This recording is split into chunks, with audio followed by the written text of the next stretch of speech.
Gotta get them out while I have the energy and they're on my brain. So I wanted to talk to you guys about split-second reaction time when driving and being a defensive driver. So this happened to me and my little one, my youngest one, recently. We were driving out of town, and it was about a 3-hour drive, and we were going to her first concert. Her first concert, we had a ball. It was amazing. Like, it was emotional. It was just amazing. It was amazing. Yeah, I will say I did enjoy Monica. I did, and I enjoyed the main artist as well. So, okay. We're driving, and before this trip, the craziest things was happening, and I'm just like, wait a minute, like, the concert, the day of the concert was the actual death day of my late husband and also my daughter's father, and so it was really weird because I wanted this day to be so special for her. We planned it. She dressed just like the artist, and you know, I ordered the stuff for her to look cute, and you know, one of the cover of the albums of the artist, she mimicked that, and we kind of made the costume and all that other stuff. So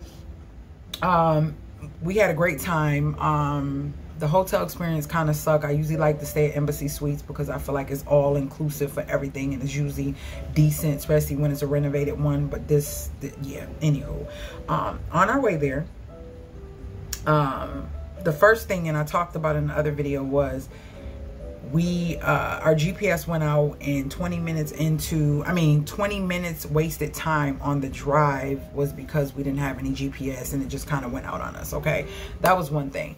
But the thing that really sparked a difference in my brain, they say when you have life-changing or life experiences that just are like traumatizing or impactful to you mentally, it allows you to transform your thinking, or you look at things differently. So we're driving, she's asleep.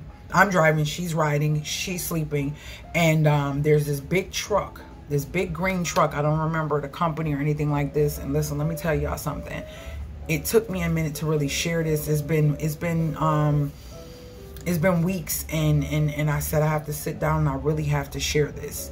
I touched on a tad bit of this in a video, but not what happened to us. So there's 2 lanes, right? There's 2 lanes, and I'm behind on the right lane. You have another lane, and this is a passing lane. You have the broken yellow, so I could pass if I want to. So I'm driving, and I'm just listening to my music. I call my sis, we're talking, and I'm just zoning out, and you know, listen to her, listen to the music. Everything's smooth, you know, it's not a lot of traffic or anything on the highway, and I'm doing my thing. And I realized as I'm driving and talking to her, she checking on me, seeing how I'm doing and everything. I'm doing 40 something. I'm like, why am I driving so slow? Oh, why is he driving so slow? Is what's in my brain. Why is he driving so slow? Because I'm driving so slow because I'm at a distance, you know, good distance, you know, from the vehicle ahead of me, and not wanting to be too close because that's dangerous.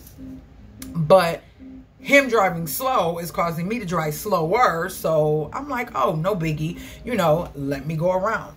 Now, as I'm trying to go around, this road is kind of curving. So I want you to understand this. So this is me. This is him, right? All I can see is his big old green truck, right? I can't see on the other side of me. And now we curving. So now I'm kind of like at an angle behind him. So if this is him, this is me, I can only kind of see him and his truck because we're about to kind of curve, you know? Y'all, I literally put my blinker on. I got over. My hand on everything I love. My life flashed before my freaking eyes. All I could do was go, ah! Like, that's all I could do. Because soon as I got over, it was an 18-wheeler coming before me. I could not see the way he was driving and the way it was. And I was only about within a car of him. But he's at an angle. So he's so big and long. All my vision is his whole truck. So this me behind him. And this is kind of just how my hands are. I can't see nothing but his truck and him. So when I do go over to go here, I can't see what's coming here. Oh my gosh, my baby woke up. She was like, oh, I just seen listen, y'all. Do you know that this butthole idiot proceeded to speed up? I can't put on my brakes. I can't go back. I'm like, dude, that's the worst thing that you should be doing. You should be slowing down so I can get in front of you. You're speeding up. So now I'm on the side of him, right? And here's me. I'm coming around. Boom. I'm on the side of him. I can't go nowhere. I can't stop and back up. I can't. I'm being faced with a vehicle in front of me. Literally. Y'all, when I tell y'all my life, you ever see the movie and it's like everything just goes in your brain. When I tell you everything was triggering in my brain, like, oh my gosh, me and my baby's about to die. In a couple seconds, I'm about to feel his impact. In a couple seconds, life is about to be over. We're going to be all over the place. Am I going to die instantly? Are we going to die instantly? Is our body going to be disassembled? When the impact hit, God, can we not feel it? Like, this is all the stuff that went through my brain. This is my hand. Oh, gosh, this is my hand on everything I love. This is my hand on everything I love. My baby was like, all I can see is just like, it just seems like she was just shocked, stunned, shocked. I literally did not know what to do. All I know is that this big truck was coming at us, and it's a truck here, and this butthole was speeding up like he was trying to race me that I got on the side of him. You've been driving slow all this time. Now that I get over, you wants to speed up. When I tell you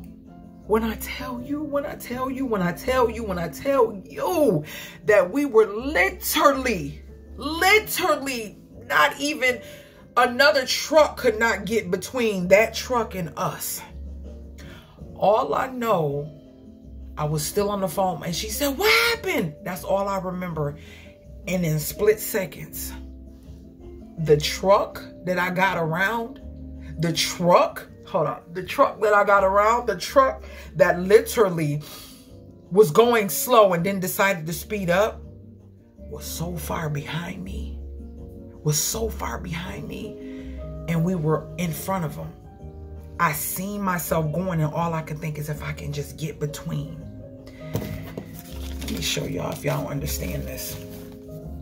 This is what I want y'all to see. This is what I want y'all to see. This is what I want y'all to see. This is what I want y'all to see. This is exactly how it looked. It might be a little wonky. This is the truck that I'm trying to get around. This is the truck that's coming the other way. This is a 2-lane thing. I'm here. We're angling coming around and it's doing this. So I can't see around him. Technically, he's a little bit more over this way. But I can't see around him. So I get over. And as soon as I get over, do you see that? It was so fast. I had to. Look at this. I had to figure out how to get over here and get in and through over here in front of this butthole. All I know is I don't remember. I don't know what I did. I don't know how it happened. I wasn't trying to look at the truck. My mental was grabbing my baby. I touched her hand. I said, I love you. She was like, oh my gosh, mommy. Oh my gosh. She was like, what do people do when they really die like that, or they get ready to die like that? Like we were just processing every freaking thing. We were processing everything. Oh my gosh, we was processing everything. That truck was like 4-5 trucks behind me. I'm saying all this to say, when you smoke a little weed, when you drink a little alcohol, and you make a sudden change, and it's not like I did, nothing bad, nothing illegal, it's something you can do. And you need that split second to think. That is how people lose their lives. I said, what if I smoke weed? What if I had drunk a little wine and I was a little tipsy? Automatically, even though I feel okay, because that's real, oh, I feel good, I feel okay. Your mental capacities and capabilities are not average. They're not normal. They're all delayed. And that's how people lose their life. That is how people lose their life. If I didn't have within me the split second ability to try, I can't even say it had to be God. It had to be y'all. I don't know how the hell, I don't know how I got, oh gosh, it's flipping it around. I don't know how I got from here, over here, up in between here. Now this truck has passed and this truck is way behind me. I don't know how I did it. It had to be God. Before that trip, so many things had occurred. And I said, nope. I said, this would have been the same death date as my late husband and also my child's father. We would have been the same day, right? I said, God, I don't know what you're trying to tell me, but he keeps saying, live more, live a little, loosen up, enjoy life, enjoy life. I'm always trying to get things a certain way and have things a certain way. Things will never be perfect. If you're watching me, things will never be perfect. Things will never line up perfectly. We have to learn to adjust to things that are not appealing to us emotionally in order to get to the next level, because life is precious. I don't say life is short. I don't like to say that. My auntie, every time she says, she's like, I remember what you said. It's precious. It's precious.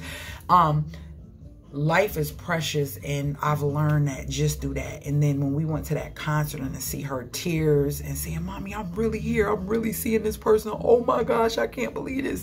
Listen, trying to get those tickets. That was a whole, this person trying to get the tickets just for this concert was giving me, I was like, oh my gosh, it was overwhelming. Oh my gosh, they're selling me for my eyes. So this was something I knew that I had invested in for her, and I wanted to share this moment with her. At first, I was going to let her bring a friend, but when I seen the price, I was like, yeah, we going to do this together. She's like, Mommy, you want to do it with me? I said, yeah. I was like, we going to have fun. We're going to have fun. I was saying I was like, yeah, we're going to have fun. She going to have the time of her life. And we did.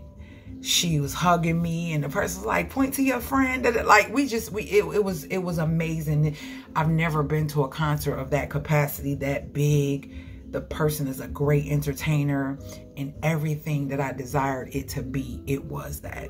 The whole experience was an amazing experience in a new city that we never been to. We tried new food. It was really amazing. And it made me, I was telling my sister, like, to get to the venue, we took a lift. And I was like, I spent like $70 trying to lift there and lift back. And I was like, oh, that's a lot. And when I got there, one of the people were like, oh yeah, I parked over there. It was 25. I was like, whatever. But I don't know the state. I don't know the city. I don't know anything like that. And I didn't want anything. I was telling my sister, I said, I'm trying to loosen up a little bit and be okay with spending for things that make the experience better, and versus me trying to be so super duper. Why am I saying super duper? Me trying to be so extra frugal about everything, when this is an experience that is really priceless. Meaning, like, what I'm doing to prepare for the experience should not have any ramification on how it pans out. So yeah, I remember on the way back to the hotel, I was talking to the Lyft driver. He was like, oh my gosh, thank God you were here. My sisters were saying the same thing, like, girl, oh my gosh, that's the last thing. Thank God, thank God. My one sister just kept praying, like praising God right there on the phone. And it was just an eye-opener. Just that fast. life could have been over. Just that fast, life could have been over. Just that fast, life could have been over. Still be within your means. Still be within your what you're capable of. But love on your babies. Love on those who love on you. Realize that life is precious. And we definitely don't know. We know our birthday, but we don't know and I said this many years ago, and I said this a lot. We don't know the time that we supposed to be done here. We don't. And because of that, we have to embrace, smile more, love more, share how you feel to your loved ones more. Be accepting of understanding they are different. Express who you are, but also invite their differences as well, and see how that brings upon a euphoric thing for life, and just living in your peace and in your atmosphere of what makes you happy and make you feel loved. So I'm sorry if this was long, but if you want to talk to me in the comments, I do talk back. And don't let anything you can't control you. Live a little, loosen up a little. And it felt good. It felt good. It felt good to just go be dropped off at the door, not having to walk across and pay the money. And it felt good. It felt good. It was a great experience. I'm glad to have that experience. And now we're looking to seek to do more of that. More artists, more places, more things, and just discover life. We got something huge coming up in the next couple weeks. So that's what it's about. It's about enjoying life with the loved ones that you have, and also being there for them. Being there for them in a capacity that cultivates them, and them evolving and transforming and being better and being great, knowing that you got their back, and vice versa. I love you guys. Once again, don't let anything you can't control you, and you know what I mean? Shh. Do the work. Do the work. And stick to your script, because you are the best at it. If you don't know what that means, check out, it's a video in here somewhere. I have a video of stick to your script. Search my videos and you'll see what that means. So I will see you guys in the next video, my revivers.